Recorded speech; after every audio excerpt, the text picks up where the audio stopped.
So now that Donald Trump has taken office, he has again reiterated the threat of tariffs against Canada. And what that means for workers right now, you've got people across this country wondering, is it their job on the line? There are hundreds and thousands of Canadian workers that could be impacted by a trade war. It also means at a time when the cost of living is already so high, the cost could go up even further. We do not want this trade war. We are great neighbors with the U.S. These are our friends. And in Canada, we take care of our neighbors. We look out for one another. But do not take our kindness for weakness. We are ready to fight back. And I've said this before and I say it again. Donald Trump is a bully who understands one thing, that is strength. So we have to show strength and be ready to fight back. But we know one thing in trade wars. While we want to do everything possible to avoid it, to stop it before it happens, and I've talked about some of the things we need to do, we know in trade wars, it's workers that suffer, and that cannot happen. So my commitment is a new Democrat government would ensure that every cent, every dollar of the trade, of the tariffs that we put in reprisal, that revenue is used to support workers, to support those workers that are impacted. But let's talk about the approach that we need to take against this. We're seeing a mixed response for some premiers and conservative premiers and some leaders. We've heard from Daniel Smith, who is taking tools off the table, which is the wrong approach. We need to have every tool on the table to fight back against Donald Trump. And now we're hearing from François Blanchet, who's also saying, let's not use hydroelectricity in Quebec. That's not the right approach. We need to use every tool possible to fight back, to stop these tariffs before they happen. I've suggested, let's stop the flow of critical minerals. We know this is going to hit Donald Trump's billionaire buddy Elon Musk directly where it counts, because he relies on those critical minerals for the batteries for his cars, for the Tesla cars. So let's continue with that. That's a direct attack to stop the tariffs before they happen. But it's interesting to note that Elon Musk has endorsed Pierre Poilievre, and Pierre Poilievre has accepted that endorsement. He's accepted the endorsement from a guy who's a part of an administration that has threatened our country, has threatened Canadian jobs, that has threatened to increase the cost of living at a time when people are struggling to get by. It shows you who Pierre Poilievre really is and who's on whose side he is. Elon is endorsing him because he knows that Pierre Poilievre is going to make billionaires even richer. And when Pierre Poilievre makes billionaires richer, the only way that happens is by cutting from the middle class, hurting the working class, hurting them. That's what he's going to do.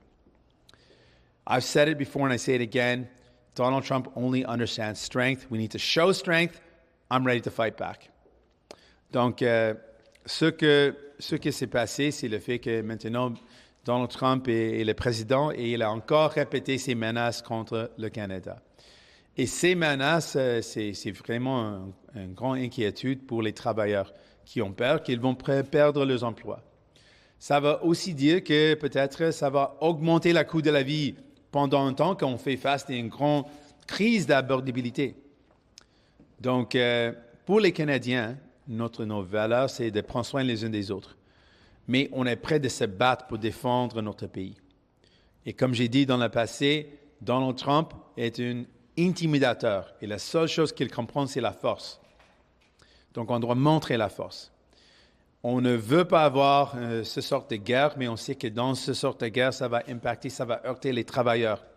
Donc, mon engagement, c'est on va utiliser chaque sou des tarifs de représailles pour protéger les travailleurs impactés par ces tarifs. Et je veux aussi noter que je suis inquiet d'entendre les propos des premiers ministres et des chefs de partis qui parlent d'enlever les outils qu'on peut utiliser contre Donald Trump. Donc, on a entendu Daniel Smith dire qu'on ne peut pas utiliser les outils d'énergie. Et maintenant, je suis déçu d'entendre que Yves-François Blanchet a dit la même chose, qu'on ne peut pas utiliser l'énergie. Pourquoi on va enlever un outil pour défendre les travailleurs, pour défendre notre pays?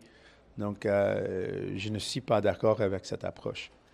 Et c'est aussi intéressant, j'ai suggéré qu'on doit commencer en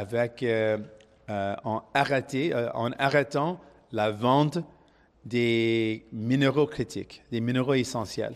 C'est quelque chose qui va heurter l'ami milliardaire Elon Musk de Donald Trump. Donc ça, c'est un outil qu'on peut utiliser et on doit commencer là. C'est intéressant que Elon Musk a appuyé Pierre Poilievre et Pierre Poilievre a accepté cet appui parce que Elon Musk sait que Pierre Poilievre va faire tout ce qu'il veut, que Pierre Poilievre va faire tout ce que Elon Musk veut parce que Pierre Poilievre est là pour aider les milliardaires, par la classe moyenne, par la classe ouvrière. Il a montré ça en acceptant cet appui. L'appui de quelqu'un qui est parti d'une administration qui menace notre pays, qui menace les travailleurs, qui menace à augmenter les coûts de la vie. Je suis aussi, donc, en fermant, je veux dire que, pour arrêter, je veux dire que, encore, la seule chose que des intimidateurs comprennent, c'est la force, et je suis prêt de me battre pour défendre les travailleurs. With that, I'm ready for any questions. Monsieur Singh, Pierre Poilievre says the next. Go ahead. Okay. Pierre Poilievre says the next election is about asking the tax. What is the ballot question for the NDP in the next election, and has that changed since the election of Donald Trump?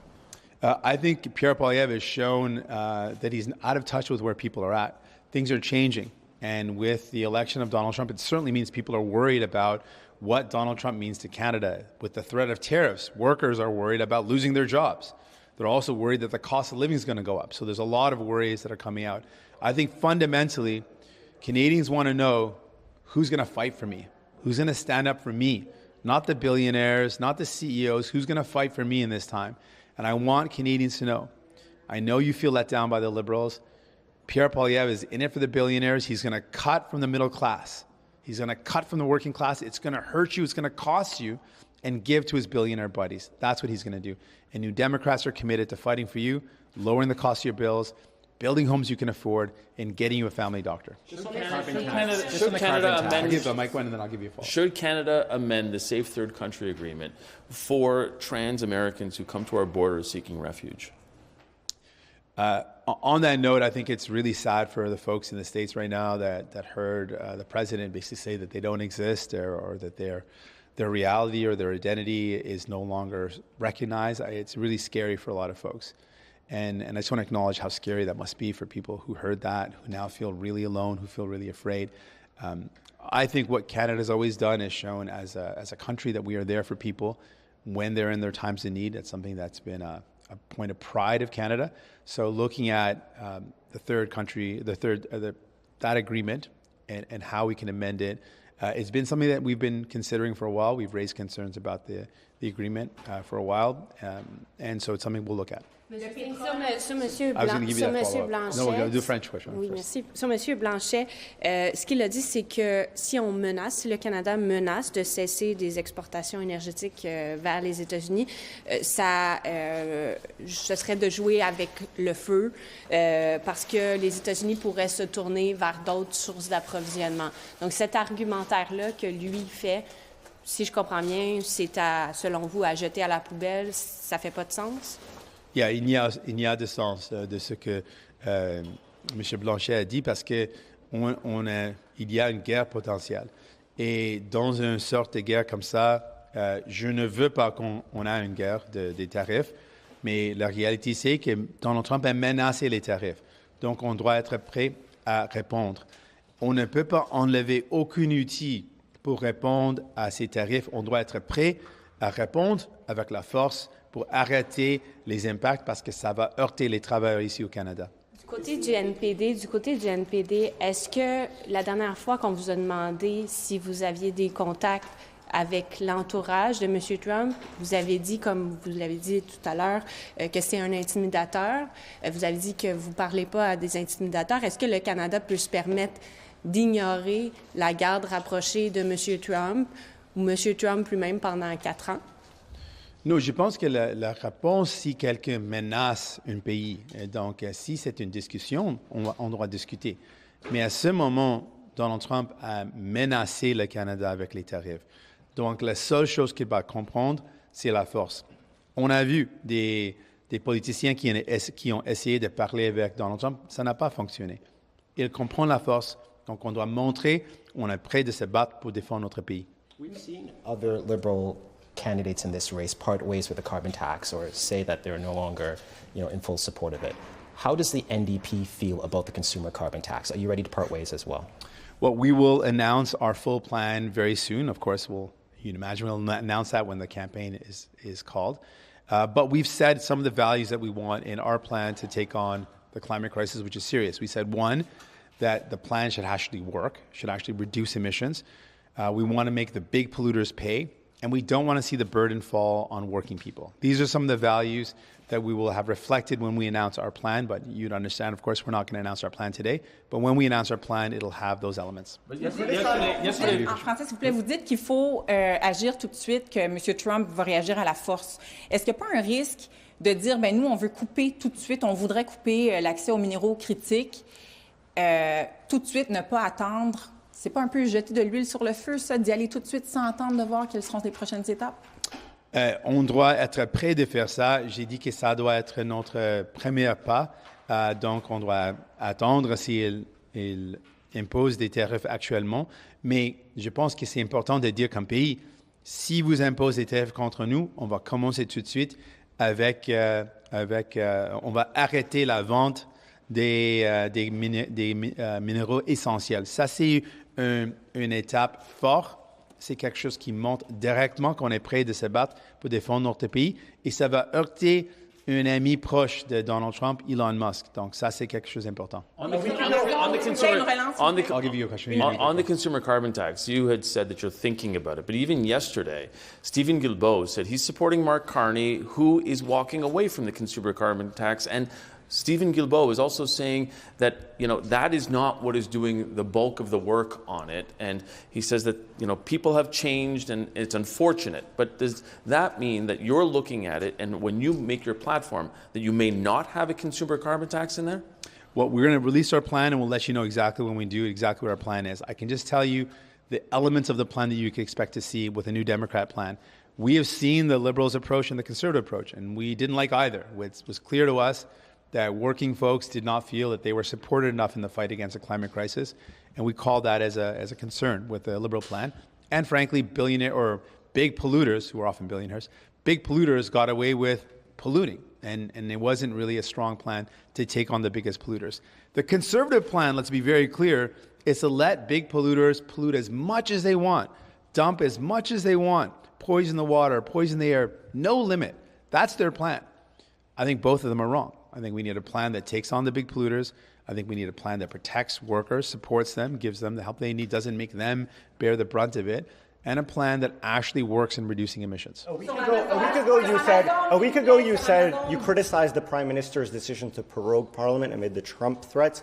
Is there not a value in kind of waiting until Parliament is back sitting and using that time in Parliament to be able to scrutinize government and handle that with unity, like you said? Why do you need to go to an election immediately at the first opportunity?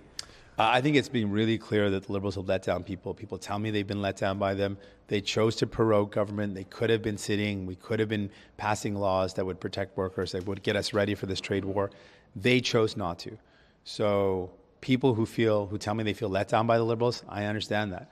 And now we've got a choice in this next election. It's going to be between Conservatives who want to cut, and it's going to cost you, or New Democrats who want to make life more affordable. So if you reject Conservative cuts in Pierre Poilievre, I invite you to stand with me. Stand with me this time, and we can fight together and we can win. Sur Amazon, s'il vous plaît, sur Amazon. On est deux journalistes francophones, on veut des questions en français, s'il vous plaît. Sur Amazon, oui. 1800 travailleurs au Québec qui apprennent qu'on ferme Amazon dans plusieurs régions.